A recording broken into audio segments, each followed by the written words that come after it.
Hey guys, welcome to my YouTube channel trust Mysticos. ఇవాళ weekend కదా, ఏదైనా fun activity plan చేద్దామని అయితే అనుకున్నాము. పానీపూరి తినాలనిపించింది అందరికీ. సో మినిమోస్ వాళ్ళ పానీపూరి అయితే తెచ్చేదాము.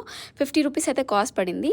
ఇంకా తొందరగా బౌల్ తీసుకొని కొంచెం ఆయిల్ వేసి లో ఫ్లేమ్లో పెట్టేసి ఫాస్ట్గా వితిన్ సెకండ్స్లో అయితే పానీపూరి అయితే ఫ్రై చేసుకున్నాము. ఇవి చిన్నగా టెన్నిస్ బాల్ సైజ్లో క్యూట్గా ఉన్నాయి.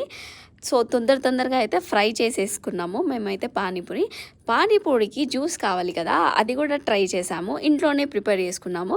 కొంచెం కొరియాండర్ తీసుకొని, ఒకే ఒక గ్రీన్ చిల్లీ తీసుకొని, తర్వాత కొద్దిగా టామరిన్ జ్యూస్, ఇంకా కొద్దిగా సాల్ట్, ఇవన్నీ వేసి మిక్సీలో వాటర్ వేసి కొంచెం లిక్విడ్ కన్సిస్టెన్సీలో గ్రైండ్ చేసుకున్నాము. తర్వాత ఎక్స్ట్రా వాటర్ యాడ్ చేసుకున్నాము. ఘాటు ఎక్కువ ఉంది చిల్లీ.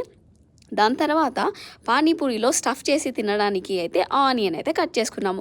ఇంకేంటి, panipuri juice, panipuri and onions అయితే రెడీ అయిపోయాయి. ఇంకా తినడమే లేట్. ఇవన్నీ మాకు చేసుకోవడానికి 10 minutes ఆఫ్ టైం పట్టింది లిటరల్లీ. దాని తర్వాత వితిన్ 5 minutesలో తొందరగా పానీపూరీస్లో ఆనియన్ స్టఫ్ చేసుకొని అయితే అన్నీ తినేశారు. పానీపూరి అయితే బాగుంది, ఇంకా ఆ బఠానీస్ ఉంటే బాగుండు. అన్ని పానీపూరీస్ అయితే కంప్లీట్ అయిపోయాయి. చాలా నచ్చింది అందరికీ. మీరే చూడండి, అన్నీ అయిపోయాయి, ఫినిష్ చేశారు. సో నచ్చితే లైక్, కమెంట్, షేర్ అండ్